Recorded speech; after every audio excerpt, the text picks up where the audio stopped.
ನೋಡಿ, ಶೃಂಗೇರಿಯಲ್ಲಿ ಈಗಾಗಲೇ ಅದು ಅಕ್ರಮ ನಡೆದಿದೆ ಅಂತೇಳಿ ಈಗಾಗಲೇ ನಮ್ಮ ಮುಖ್ಯಮಂತ್ರಿಗಳು ಮತ್ತು ನಮ್ಮ ಉಪಮುಖ್ಯಮಂತ್ರಿಗಳು, ನಮ್ಮ ಪಕ್ಷ ಅಧ್ಯಕ್ಷ ಮಾತಾಡಿದ್ದಾರೆ. ಆಶ್ಚರ್ಯ ಆಗ್ತದೆ. ಅದು ಒಂದು ಬ್ಯಾಲೆಟ್ಟು ಮೊದಲು ಕೌಂಟಿಂಗ್ ಆಗಿರೋದು, ರಿಸಲ್ಟ್ ಆಗಿರೋಂಥದ್ದು ಡಬಲ್ ಟಿಕ್ಗಳಾಕಿ ಇಟ್ಬಿಟ್ಟಿದ್ದಾರೆ. ತುಂಬ ಪ್ರೀ ಪ್ಲ್ಯಾನ್ ಮಾಡಿದ್ದಾರೆ. ಇದು BJP ಅವ್ರಿಗೆ ಚೆನ್ನಾಗಿ ಗೊತ್ತಿದೆ, ಎಲ್ಲೆಲ್ಲಿ ಏನನ್ನು ಮಾಡಬೇಕು ಅಂತೇಳಿ ಚೆನ್ನಾಗಿ ಗೊತ್ತಿದೆ. ಅದು ಮಾಲೂರಲ್ಲಿ ನಮ್ಮ ಸಕ್ಸಸ್ ಆಗಲಿಲ್ಲ. ಅವರು ಎಲ್ಲೋ ಶೃಂಗೇರಿಯಲ್ಲಿ ಪಾಪ ನಮ್ಮ ರಾಜುಗೌಡ ಯಾಮಾರ್ಬಿಟ್ಟವನೇ.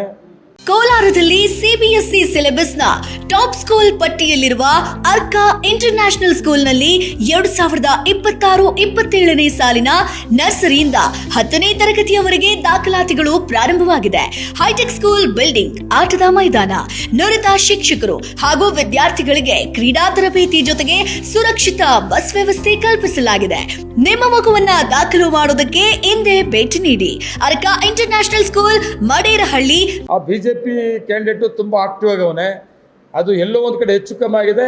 ಅದನ್ನು ನಮ್ಮ ನಾಯಕರುಗಳು ಈಗಾಗಲೇ ಸ್ಟೇಟ್ಮೆಂಟ್ ಕೊಟ್ಟಿದ್ದಾರೆ. ಇದು BJP ಅವರು ಕುತಂತ್ರಕ್ಕೆ ಈ ರಿಸಲ್ಟ್ ಬಂದಿದೆ. ರಿಯಲಿ ರಿಸಲ್ಟು ಅದು ಮೊದಲೇನಿತ್ತು ಅದೇ ಇದೆ.